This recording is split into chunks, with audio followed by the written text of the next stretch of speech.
Hello everyone, কেমন আছো তোমরা বন্ধুরা? হ্যালো বন্ডি। আচ্ছা, আমাদের সম্বন্ধে সবার একটা ব্যাড ধারণা আছে, সবার বলে দাও একটু তুমি। আচ্ছা, না কোনো বাজে ধারণা নাই আমাদের। না, সবাই মনে করে যে আমরা দুজন হচ্ছে দাগুমড়ো সম্পর্ক, মানে দাকুড়াল সম্পর্ক। আমরা এটা কি ঠিক? আমরা হচ্ছে ফুলে ফুলে যে বাড়ি ফুলের সম্পর্ক, আমাদের ফুলের পাপড়ির মতন সম্পর্ক আমাদের। আমার খুবই পছন্দের একজন অ্যাক্ট্রেস, এবং আসলে আমরা তাকে দেখেই কিন্তু ইন্ডাস্ট্রিতে এসেছি। সে আমাদের জন্য একটা ইন্সপিরেশন, এবং সে আমাদের একটা অভিনয়ের ইনস্টিটিউট। আমরা যদি এখনো অভিনয় করতে যাই, শাবনূর আপুর কথা সবার আগে মনে আসে যে শাবনূর আপু কি এক্সপ্রেশন দিত, কোন এক্সপ্রেশন দিত, সেটা মনে করে এখন আমরা কাজ করি। যদিও আমরা তার ধারে কাছে যেতে পারিনি, আমি যেতে পারিনি। আমি কপি করেছি ওনাকে, সত্যি কথা, কিন্তু সেই কপি না। উনি আসলে অসাধারণ একজন মানুষ, মানে অ্যাজ এ হিউম্যান বিং ওনার তুলনা নেই। আপনারা দেখতেই পাচ্ছেন। আমি আপুকে কিছু প্রশ্ন করব। দেখতেই পাচ্ছেন আমি কোনো প্রশ্নের উত্তর দিতে পারবো না। আপু ফর্মাল কোনো প্রশ্নের উত্তর দিতে পারবে না। আপু পূর্ণিমার এত গুণ, ওকে জিজ্ঞেস করো যে ওর এত গুণ আল্লাহ দিয়ে দিছে, মানে আমার মনে হয় আমি ওর মতন পারবো না, সত্যি কথা। এত সুন্দর করে কিভাবে কথা বলে, এত সুন্দর করে স্টেজে কিভাবে পারফরমেন্স করে, মানে ওর গুণ দেখলে মানে ওর গুণের আর শেষ নাই। আমি মানে ওকে সাধুবাদ জানাই, ধন্যবাদ জানাই যে এত মানে দেখতেও সুন্দর। হ্যাঁ, ওর তুলনা ও। আমি অনেক খুশি হয়েছি ও যখন আসছে অস্ট্রেলিয়াতে। আমি জানতাম না যে ও কোথায় আছে, সো আমি ওকে হারিকেন জ্বালায় খুঁজে আমি আজকে আমিও খুঁজতেছি, মানে তবে পেয়ে গেলাম। কিভাবে জানি, আমি ওনাকে খুঁজতেছি, তারপর হচ্ছে উনিও আমাকে খুঁজতেছে। দেখো মনের টানে হ্যাঁ চলে আসছে। আচ্ছা আপু, আমি যে আপনার কপি করেছিলাম একটা প্রোগ্রামে, কেমন লেগেছে আপনার? দারুন। আমি তো সবাইকে বলি যে তোমার এত গুণ থেকে এত সুন্দর করে তুমি কিভাবে নকল করো। নকল করাটাও তো অনেক কঠিন ব্যাপার, ঠিক না? বলেন আপনারা।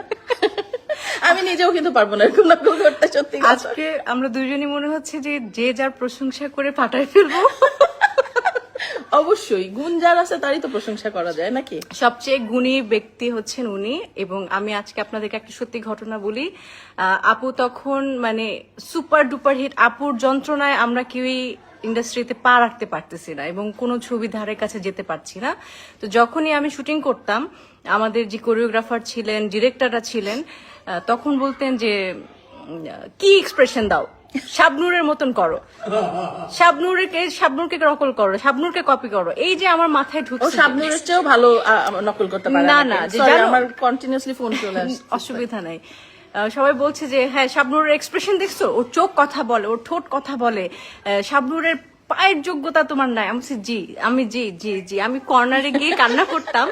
আর সত্যি তখন থেকে আমি আবেগে আপ্লুত পূর্ণিমাকে দেখে, এবং সত্যি কথা আমার চোখ দিয়ে পানি চলে আসছে ওকে দেখে। অনেকদিন পর ওকে দেখলাম, আমার খুব ভালো লাগতেছে। থ্যাংক ইউ সো মাচ পূর্ণিমা, তোমার সাথে আমার অনেক দেখা। আমি অস্ট্রেলিয়াতে থেকে আপনাকে বেশি করে দেখাই, আমার পেজের ফলোয়ার বাড়বে। না, তোমার ফলোয়ার প্রচুর।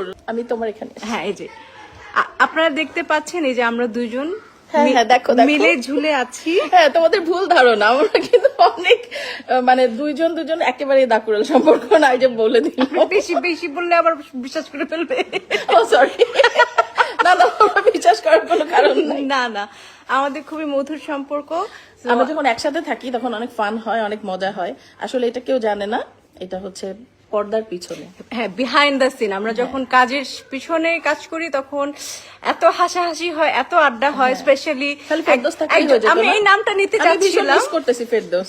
তুমি কোথায়? তুমি যদি দেখো আমাদেরকে তাড়াতাড়ি করে আমাদের অস্ট্রেলিয়া চলে আসিও। হ্যাঁ, সবাই মিলে অস্ট্রেলিয়া আসলে অনেক মজা হবে। মানে কেউ মজা করলে আবার কিন্তু হিংসা হয়, সত্যি কথা। আমার মনে হয় আমিও যাই ওখানে মজা করতে। না, আপু খুবই মজার মানুষ। আপু যখনই ঢাকা যায়, বাংলাদেশে যায়, আমাদের সবাইকে নক করে এবং আসো দেখা করি। উনি সবার সাথে দেখা করেন। এটা আপুর একটা গুণ যে উনি সবার সাথে যোগাযোগটা রাখেন।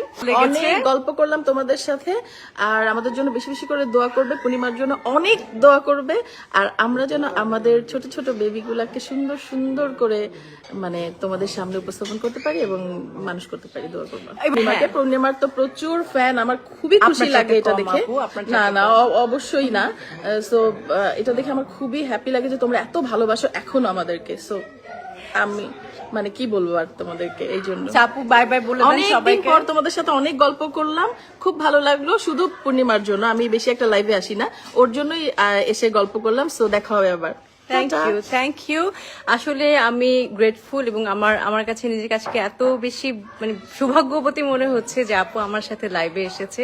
আর আপনারাও জানেন আমি লাইভ করি না, এই প্রথম আমরা দুজন হ্যাঁ, আমিও কিন্তু করি না লাইভ। সবচেয়ে কেউ যদি লাইভে আসে আমি আর বলি লাইভ বন্ধ, কারণ আমার সবচেয়ে অসহ্য লাগে এই জিনিসটা। মানে আমি তোমাদের সাথে গল্প করতে ভালো লাগে, কিন্তু মানে হঠাৎ করে লাইভ অন্য কেউ লাইভে এসে বলে একটা লাইভ ধরে রাখলো, So, এটা একেবারে খুব অড লাগে অনেক সময়। দেখা থ্যাংক যাচ্ছে ইউ আপু আমার preparation লাইভে থাকে না। জয়েন করার জন্য এবং থ্যাংক ইউ তোমাকে, তুমি সুন্দর করে লাইভে আসার জন্য। আমরা দুইজন অনেকক্ষণ আড্ডা মারলাম এবং সবাই তো আমাদের আড্ডা দেখে খুব মজা পেলো। তোমরা কেমন মজা পেয়েছো অবশ্যই পূর্ণিমার কমেন্ট বক্সে হ্যাঁ, জানালেই জানাবে। হবে। সবাই ভালো থেকো, আসসালামু আলাইকুম, আল্লাহ হাফেজ, টাটা। টাটা।